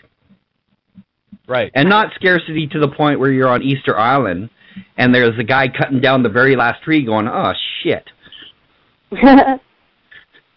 Not that kind of awareness. It's a planetary-wide awareness of programmed scarcity. Yeah, we're constantly being told. Scarcity. Yeah. Yeah. If you look at all the images that Hollywood portrays, that the mainstream media portrays, just what Hollywood and the mainstream media portray is what a woman should be and what a man should be. Yeah. Just look at that level of training. It's extreme. Yeah, it is. We're being programmed, Yeah, and that's just a minor, little, tiny part of it. And you can go back thousands of years, this program that's been running. That's it. And we're all doing the program. Much better at getting unprogrammed, though. I mean, I agree with you fact completely. That we have and the free children flow can of help. information, and the kids are amazing. It's like fresh air. I agree. Okay, we've got all this stale air, but then every once in a while, when you get a little breath of cool, fresh air, it'll spread out and make all the air better off. Well, we've got this in-streaming of children, of these souls coming into the planet who haven't been a part of this programming and who may just be not maybe immune, but a lot less prone to accepting the program, and instead have come in with some other ideas, and over time are diluting, are changing our collective resonance. Not that we can't help them, because we can help them by not vaccinating them and not introducing them to the television. I haven't had television for 16 years. I have a 16-year-old, a 14-year-old, and a 3-year-old, and none of them have ever seen TV. We might have a riot in the house if we tried that, huh, honey? Well, I used to have a TV, but only for CDs. You could pop a CD and watch documentaries and stuff like that. Yeah, or VHS but the regular mainstream stuff, man, I'd toss that TV right out my window one day. Oh, yeah. Although I will tell you, as far as children's television goes, I have a child and I let her watch a lot of TV, I will confess, and she's an amazing creature despite that fact. Makes a great babysitter, doesn't it? Well, she just really loves it. And, here's my perspective on it. My perspective on it is that she gets to experience alternate realities through the TV. And I will say that shows like Phineas and Ferb is a great example, are awesome for expanding their thinking. I mean, she can wrap her head around concepts of multidimensionality and quantum physics and teleportation and all of these kinds of things. Stuff that it took me 20 years to wrap my head around is just native to her. There was an episode of this program where Canada brought a clip from Phineas and Ferb that had them. It was the episode with the ants, the ant farm, where the ants became sentient and then like transcended reality and were enlightened and left. Like they came from ants and went all the way to we don't even need you anymore. We're going off to live among the stars. We've got the spiritual awareness, puny human. It was pretty hilarious. We've also talked about Adventure Time on this show. Have you guys seen that one? Adventure Time, yeah. That really depends on reality. And while I'm talking about, this is the last episode of this show ever, and it's been very fitting. I love having all you guys on. This conversation is awesome. And it's not over yet, but since it is the last episode, we have a tradition, or had a tradition that we started back when we first started, where Steiny, he's called Steiny, Matt is, because of his love for Einstein. And he'd come in with an Einstein quote once in a while, and he'd tell me to cue him up. And Matt, did you bring your all-time favorite Einstein quote for us? I think so. You can go ahead and cue me up, and I don't know if I'll get it verbatim, but I might paraphrase, if you don't mind. All right, one last time.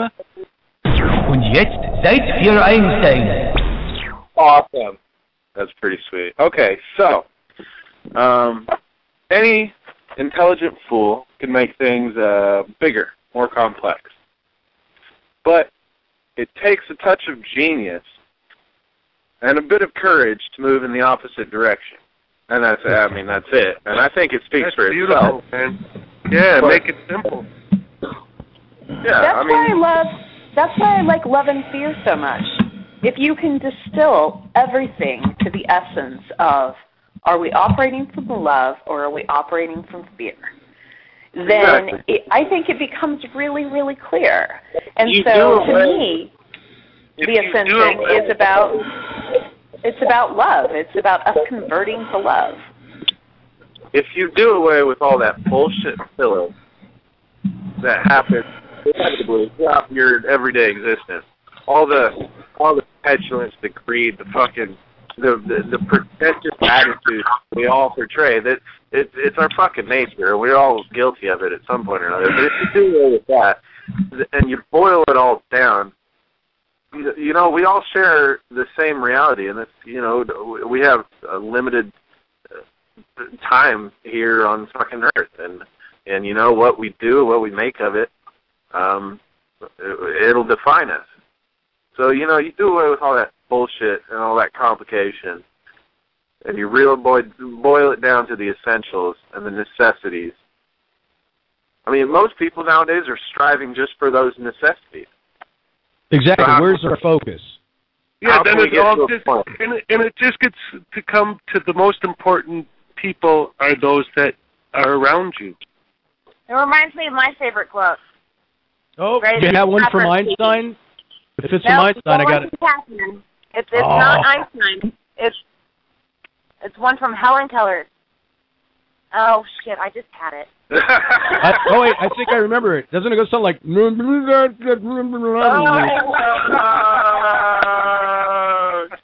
Thanks, Tim. Sorry. That's all right.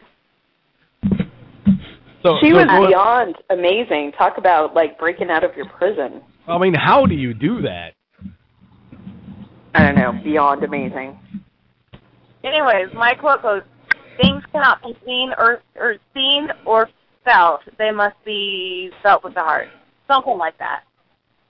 That's good. Things cannot be seen. And that's what the ETs have been saying. That's what the channelings have been saying. I have a quote. Bring it. Okay, what's your quote? It goes, peace is finding. Remember it the next time you find your lost keys. Remember the feeling the next time you find your lost keys. Peace is just finding. It's just merely finding. The feeling of finding. That's all peace is. That's a good one. I have one. Finding that which you already own. That's a good point. I mean, those are both good analogies. Scott really took it a whole step further there. I mean, you could already have it, but you just have to allow yourself to. All right. Okay, my quote. Can I give my quote? All right, it's Monica's turn. Oh, whose turn is it? It's yours. Monica. It's mine. Oh, cool. Okay, my quote is short and sweet and simple. It's Emily Dickinson. The quote is, I dwell in possibilities. Dwell in possibilities? Actually, we have that very quote at the entrance to the room that I'm sitting in. Weird. Thank you, wife. Does that count as synchronicity? Yeah, oh, yeah. That definitely is a meaningful coincidence.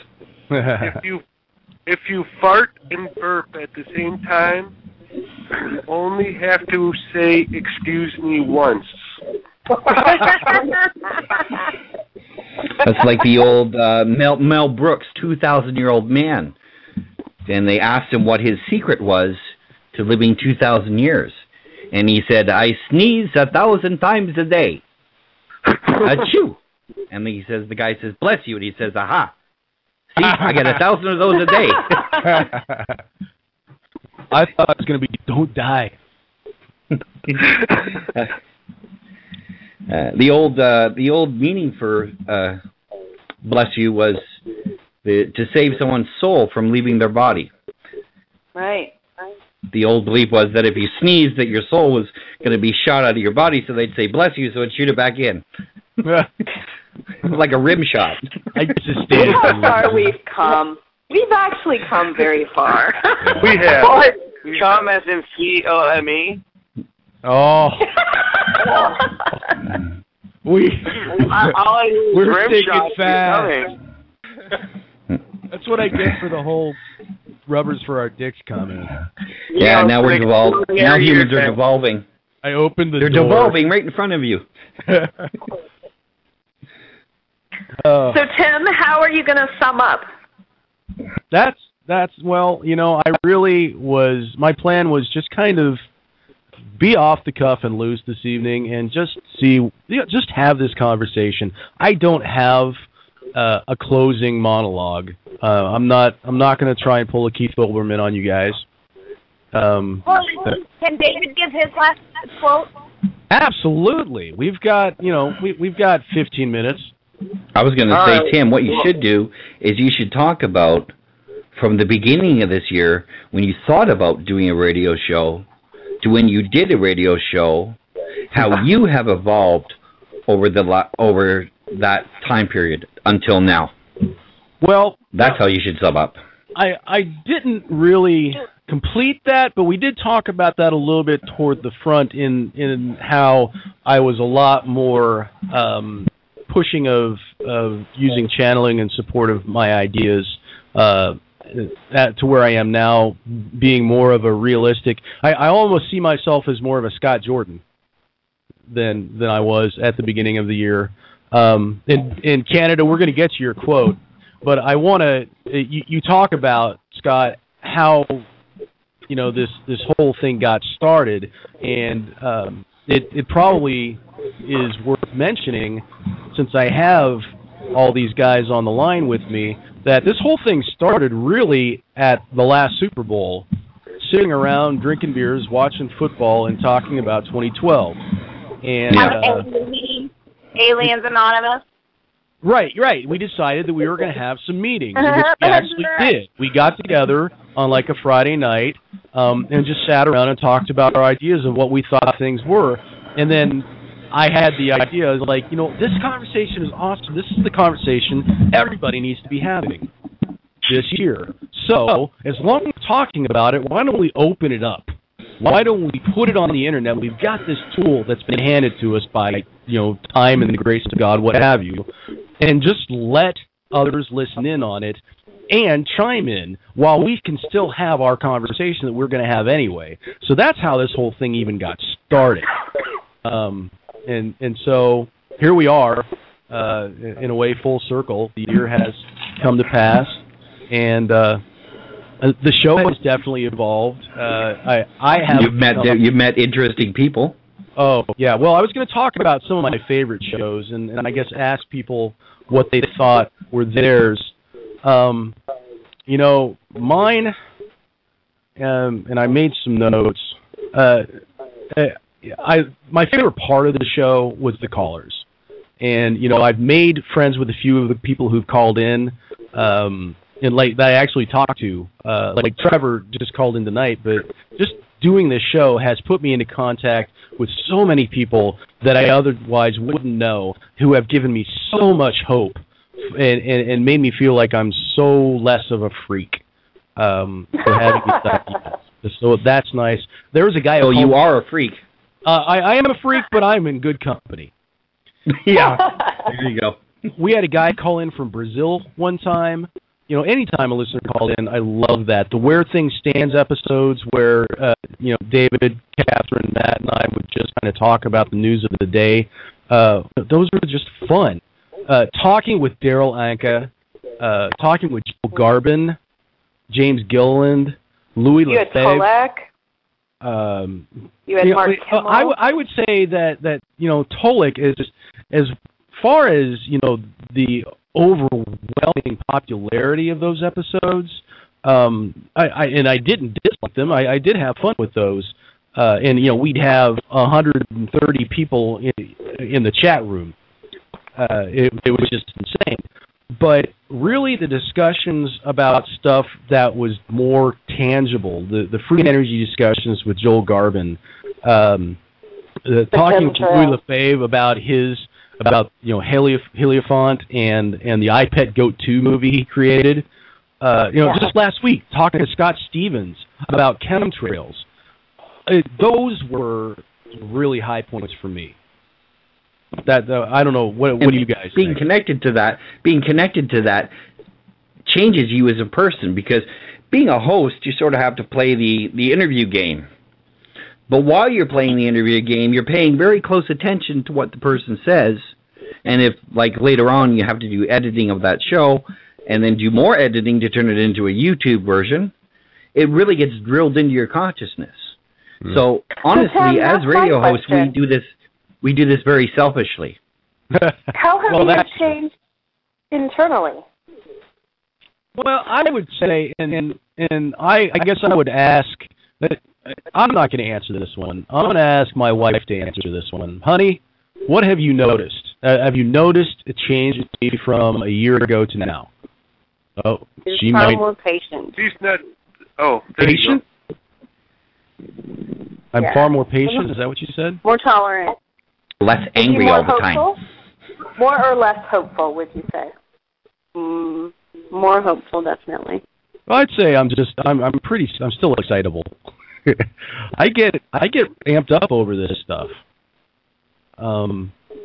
But yeah, the patience and the diminishing anger they're not necessarily just because of the show, but they're definitely a part of doing the show. It's been an overall journey over this year. A number of things have coalesced to make a more tolerant Tim, I would say. I do a lot more breathing and a lot more accepting and less resisting, and just try to go with the flow. Comes from being a radio host. As a radio host, you have to sort of rein it in a little bit. You can't fly in their face with all your opinions. You have to sort of pull yourself in a little bit, listen to what they have to say. I had the Princess of Japan on my show, right? The woman talking about the 3 Days of Darkness. Yeah, the one she talks about the 3 days of darkness and yada yada. I mean, she said some things that was like, okay, but and I'm just like, hey, whatever, just throw it out there, go for it. I don't necessarily have no proof that she's met a personal alien and they come and have conferences with her and they told her there's going to be 3 days of darkness. Okay, well, sure, more power to you.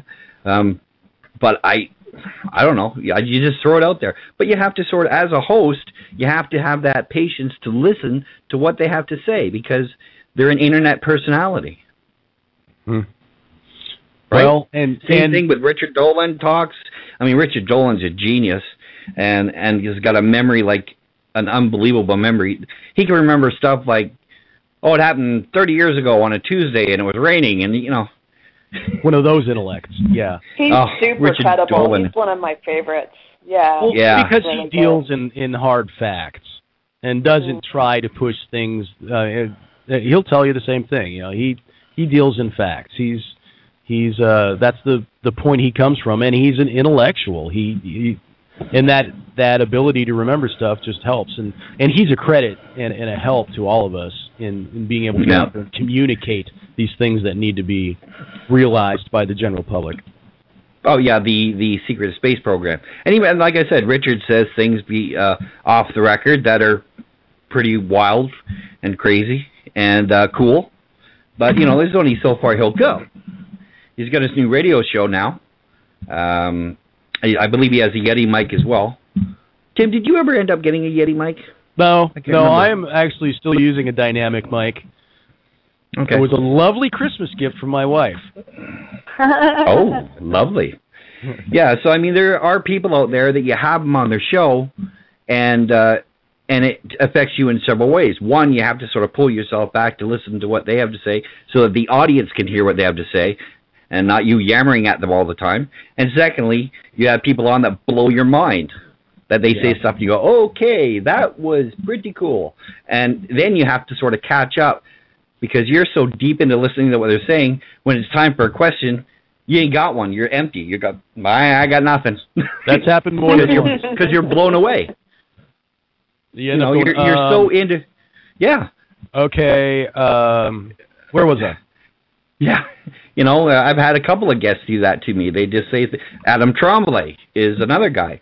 Had him on the show. He said something I was following him along for 10 minutes, and I got so caught up in what he was saying, by the time he was done saying it, I just went, wow.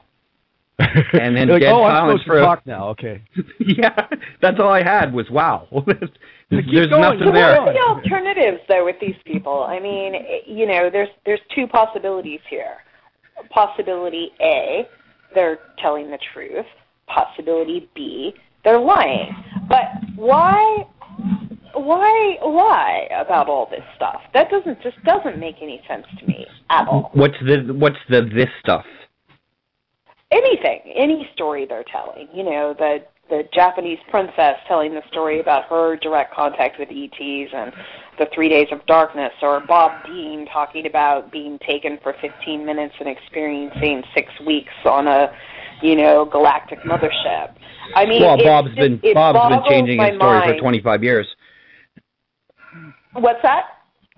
Bob's been changing his story for 25 years. And I only say that because I've been in the UFO field for about 30 years now. Yeah, you've said that. So you have some field legacy. Oh, yeah. Yeah, my co-host on my show was the president of MUFON Ontario. And I was, of course, a field investigator for MUFON Ontario. And a lot of these guys that Kerry Cassidy and Bill Ryan had reached into the past and, they resurrected them in front of the Camelot camera. I mean, we knew about them 2 decades ago, 3 decades ago. And it's like whack-a-moles. They go away for a little while and they pop back up again, Yeah. Do you think they're making this stuff up?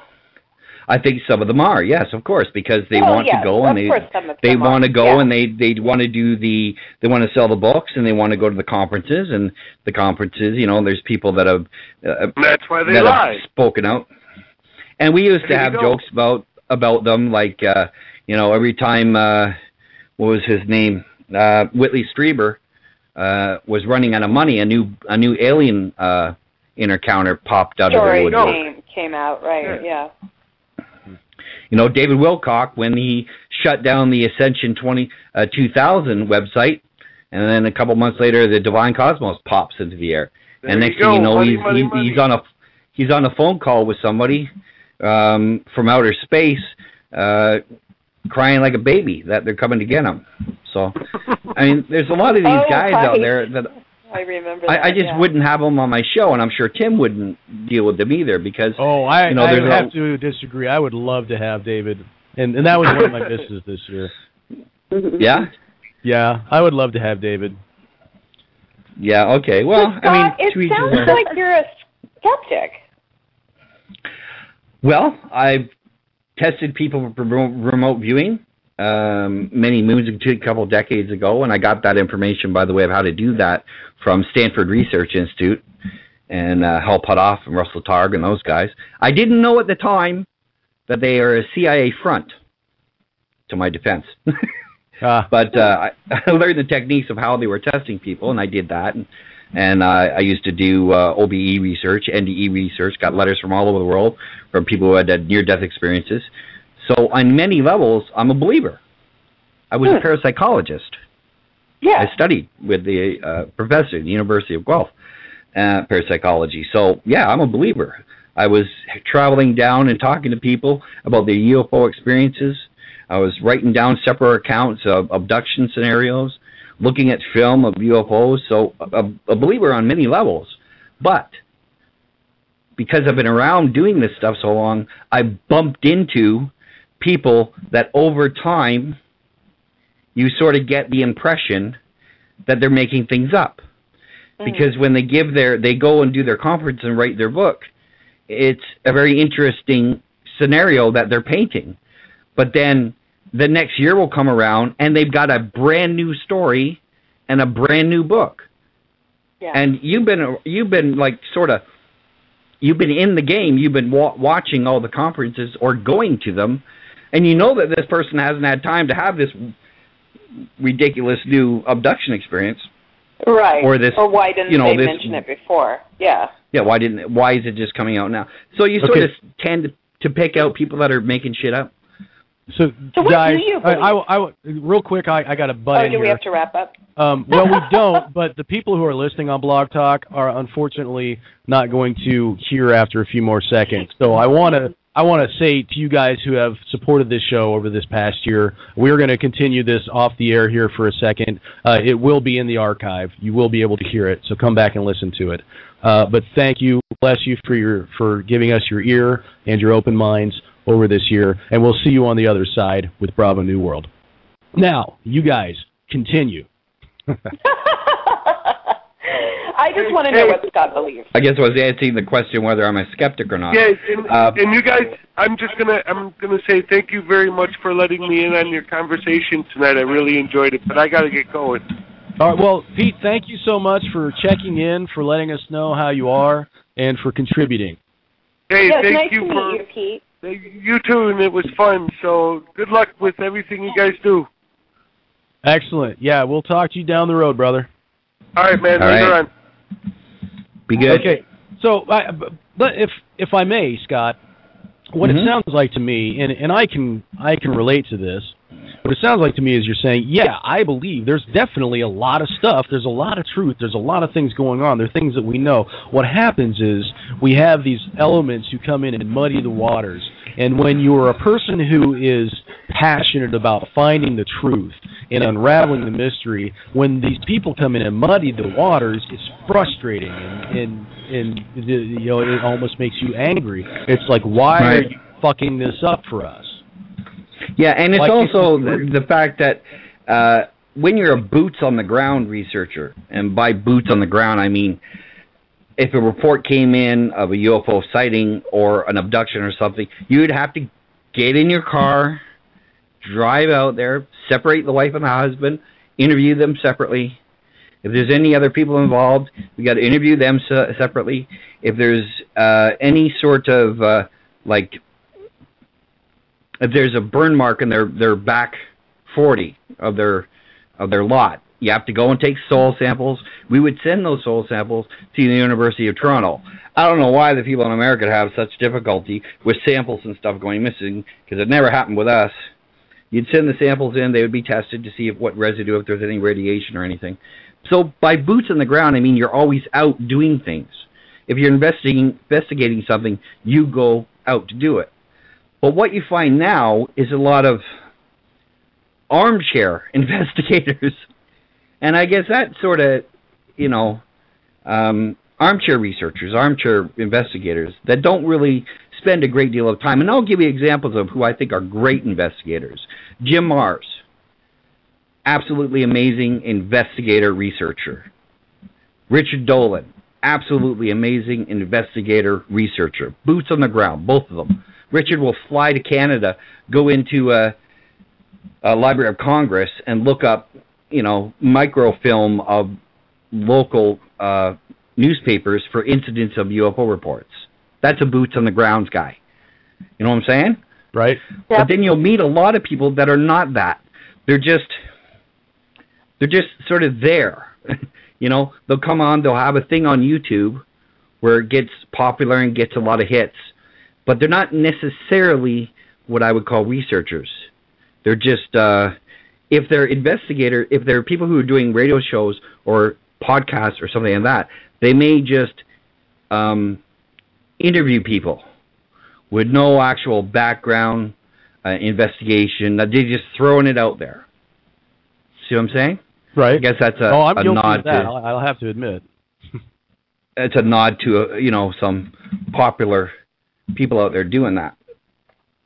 But when you run into these sorts of situations, you notice things that you've noticed before, where people are just sort of making things up as they go. It's like poker. They have, what are they called? In poker, you have a thing you pick up on a person. You realize they're lying. They got a pocket twos instead of pocket aces. Like a tip. A tip, yeah. They're bluffing, yeah. They're bluffing. You pick those sort of things up. If you've been around enough of the people telling the truth, you can pick up people that are not. They're making stories up. Because they're consistent. Some people are consistent and some people aren't, yeah. Exactly. So, and then you run into them over and over, and then you hear things and you realize there's other people that know them, and they talk to you, and there's interesting events that happen behind the scenes in the conferences, things that happen that don't get out there in front of the conference, if you know what I'm saying. Like these conferences. I knew what you were saying. Yeah. Well, I haven't really been to any, so I haven't seen that. One example is Bud Hopkins. I mean, Bud Hopkins was bringing out these stories, and in the background, his wife was yelling at him not to push it, and he's going too far, and that she's accusing him of making stuff up. Well, that's happening in the background, but then, of course, they call his name, and he runs up on stage, and everything is honky-dory. It's back to the Bud show. Wow. Right? So there's lots of stuff like that out there, and over 30 years, you see enough of it that you can recognize it. So what's your hope? What would you like to see happen? What would I like to see happen? I would like to see Godzilla go away. And Godzilla is basically this cabal that's been running the show, right? With our help. They can't do it without our permission. Exactly. Yeah, and but once we've you become, also not had a lot of choice in the matter. Well, nonviolent resistance. If you're saying that the deck is stacked against you, yes, the house always wins, but not always. It's really hard to opt out of the system when you have to physically. Well, that's true. No, you're right. System to survive. Yeah. Right, and I asked people on my radio show, and I've been doing this for several years now, and I ask people in every walk of life. I work in the film industry, so I get to meet a lot of people. And I ask people, what would you do if money didn't exist? You know what I say? We'd do the right thing all day long. That's a good answer. Do you know what the number one answer is? Nothing? I don't know. Oh. Yeah. I've done this for 3 years now. Ask people this question. And the number one answer is I don't know. You'll have linear people who will say stuff like, but what do you mean money doesn't exist? I expect to be paid for what I do. Well, see, they can't imagine the world outside of the prison, and the prison is the economic system we're in. Yeah, exactly. Exactly. So they're going at it from a linear point of view, saying, what do you mean a world without money? I expect to be paid for my work. So these people are fully trained. Okay, they're roboticized. Yeah. Yes. And then the other people will say, oh, okay. Well, I would write a book because I've always wanted to write a book about this certain thing. And other people would say, I'd play more music, I'd do more hobbies, I'd spend more time with my family. A lot of these answers that are more from the heart and also from the creative intuitive. Mm-hmm. Hey, Tim. Hey, guys. Yeah. Hate to interrupt, but I think we're going to go ahead and retire for the night.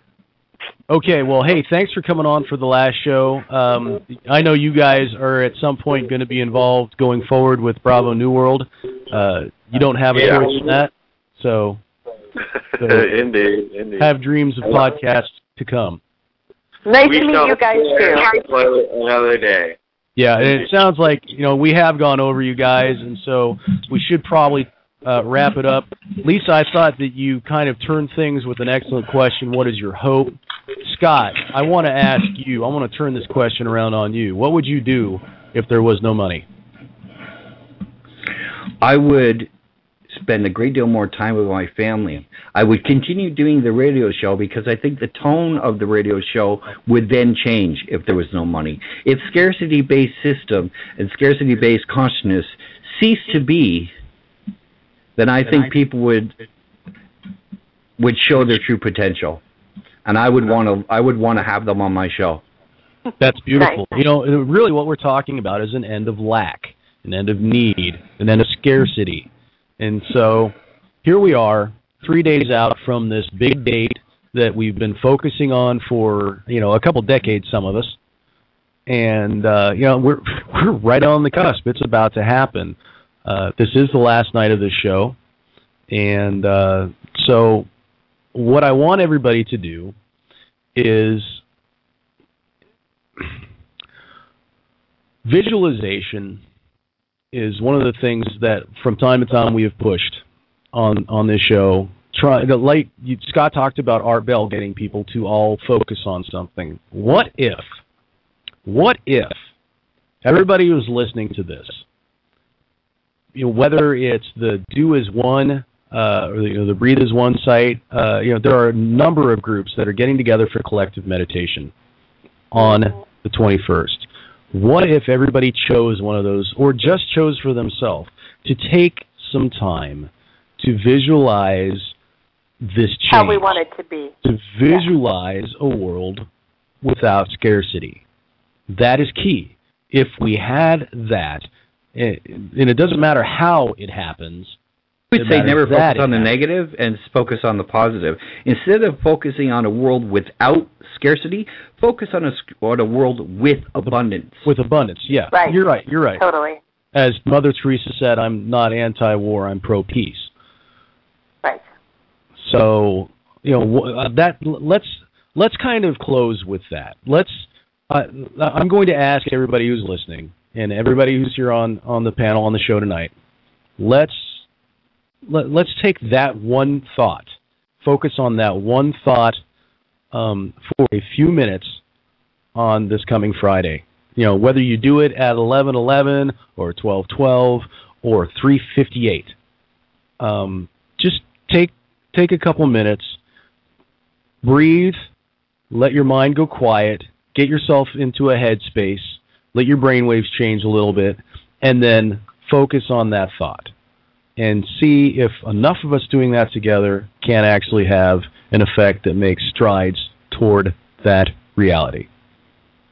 That sounds great.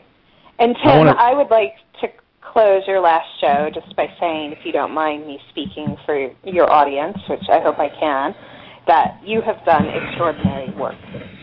So thank you very much. Thank you. Thank you for saying so. I'm a big Tim supporter.